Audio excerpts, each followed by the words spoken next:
રાજા રંગ ભંગી કે તે સિંહાસન પર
સર્વે કે नहीं करे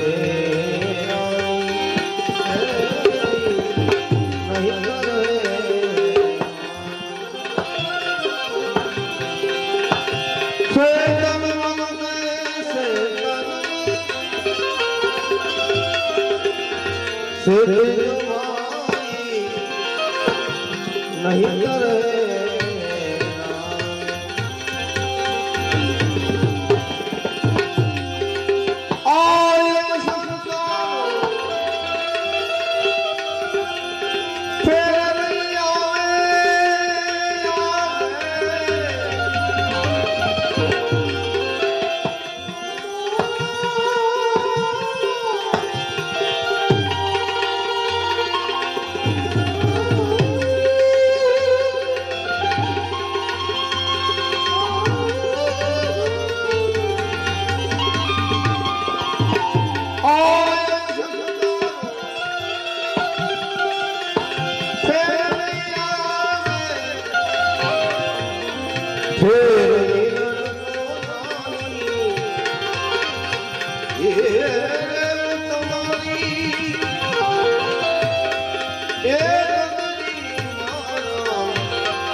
હે પરદેશીની પ્રીતડી વાહે ડૂબ ગઈ દીવાને અરે ભગવતી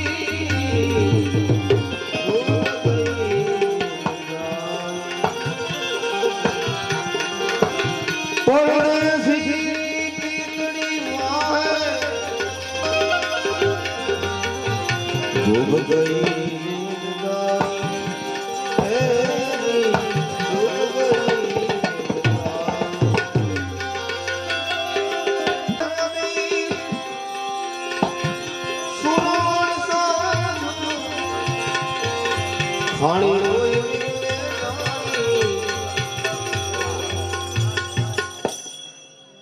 कहे कबीर सुनो और साधु खाणी कोई विरले जाने कई खाणी कबीर साहब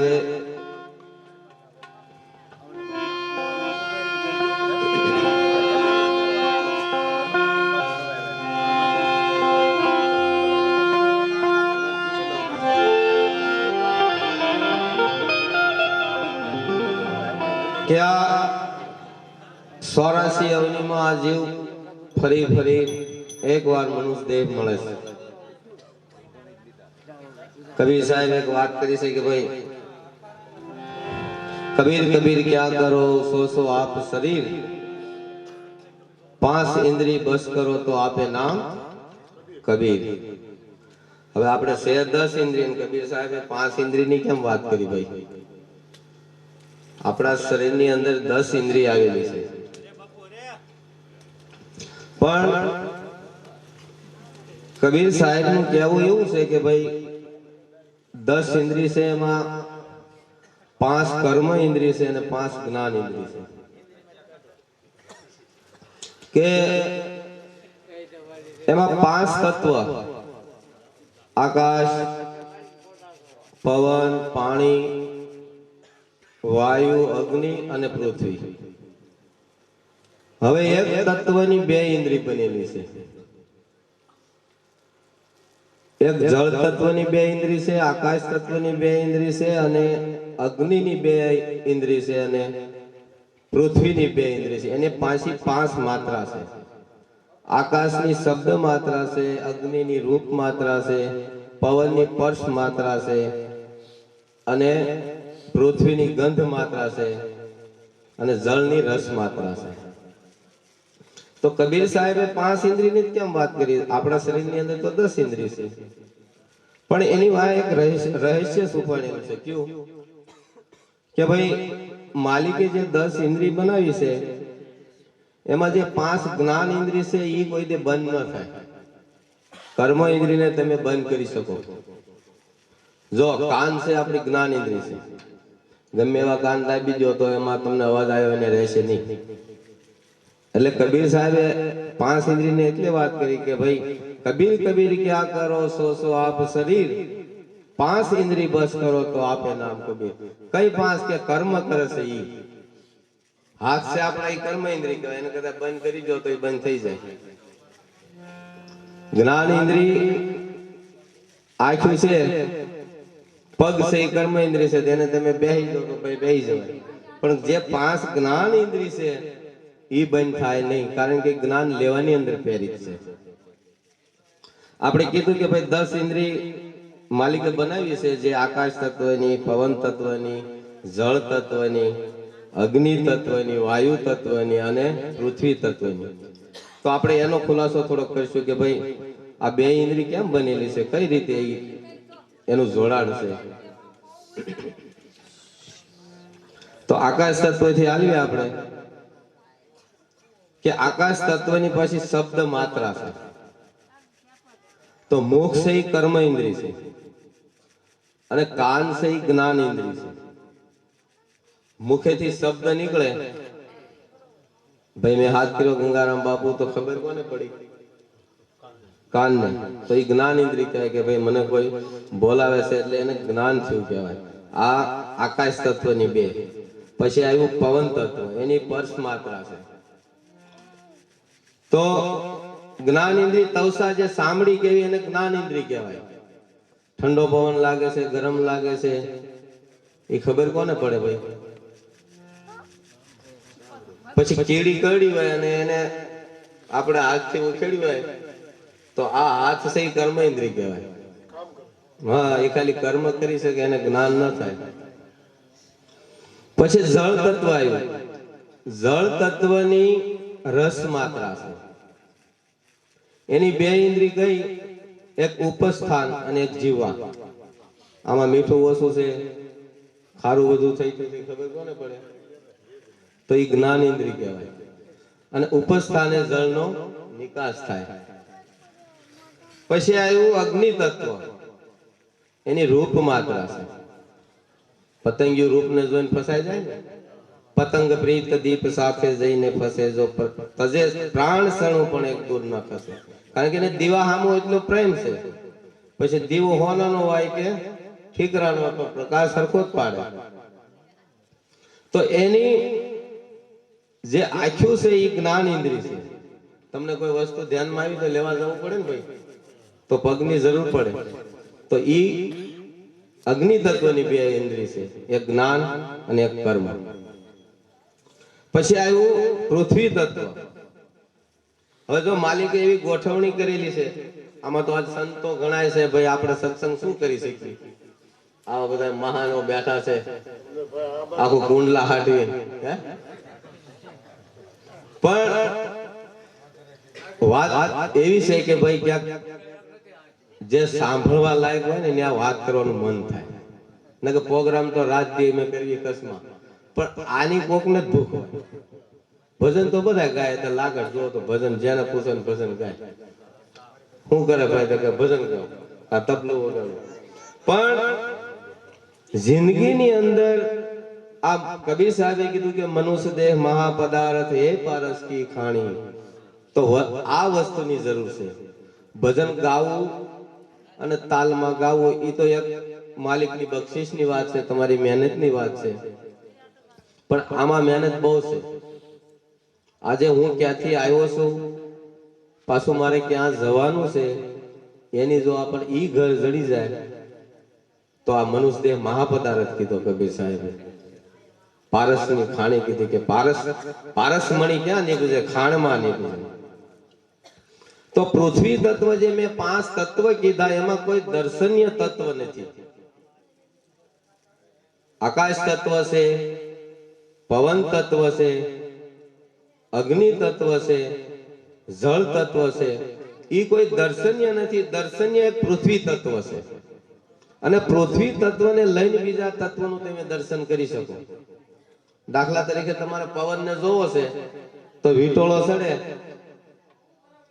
એમાં ધૂળ ભેળી હોય તો જ તમને ખબર પડે કે આ વીટોળો છે. ને પવન ગમે એટલો અહીંથી વયો જાય હોરો તમને બતાય. એટલે માલિકે જે વસ્તુ બનાવી છે આ બહુ ઝીણવટની વાત છે કે દર્શનીય તત્વ હોય 5 તત્વમાં તો પૃથ્વી તત્વ છે. બાકી એક તત્વ દર્શનીય નથી. તમારે જળ તત્વ ચાલે છે, ઢેફું થઈ જાય ફ્રીજમાં મૂકો તો જળનું, એ હેને લઈને થાય છે? પૃથ્વી તત્વના આધારે થાય છે. પછી તમારે જોવું છે તો પૃથ્વી તત્વને આધારિત છે જળ, તો તમને બતાય છે ને કે આ માથે હળાહળ ભર્યું જ છે, તમે જોઈ શકો છો. એટલે પૃથ્વી તત્વની બે ઇન્દ્રિય, એક જ્ઞાન એક કર્મ. નાસિકા છે જ્ઞાન ઇન્દ્રિય છે. સુગંધ દુર્ગંધ લેવાનું કામ કોણ કરે? નાસિકા. ગુદા સ્થાન છે એ કર્મ ઇન્દ્રિય છે, ત્યાંથી કર્મ જ થઈ શકે, બાકી જ્ઞાન લેવાય નહીં. એટલે કબીર સાહેબે કીધું કે કબીર કબીર ક્યાં કરો સો આપ શરીર, 5 ઇન્દ્રિય બસ કરો તો આપે નામ કબીર. કબીર કે 10 ઇન્દ્રિય છે ને 5 ઇન્દ્રિય ની કામ વાત કરી ભાઈ? કે 5 જે કર્મ કરે છે સારા ખોટા, ઈ કર્મ ઇન્દ્રિય જે છે એને બંધ કરો. તો ઓલી તો માલિકે બનાવેલી છે જ્ઞાન લેવાની અંદર જ પ્યારી છે, પણ ઓલી કર્મ જે કરે છે એની પાછળ ઓલી ઇન્દ્રિય ખેંચાય છે. પછી કીધું કે ભાઈ આપે નામ કબીર. ખબર હોય એની વાત નથી, તમને કદાચ ખબર હશે. ના ના, બધી સમાજમાં એ તો જાગૃતિ છે જ તે. અને તમને ખબર હોય ને તમે પહોંચી ગયા એની હું વાત નથી કરતો, પણ તમારી એકી બધાને નહીં ખબર હોય આમાં. આ બધાય સમજેલા છે આમાં?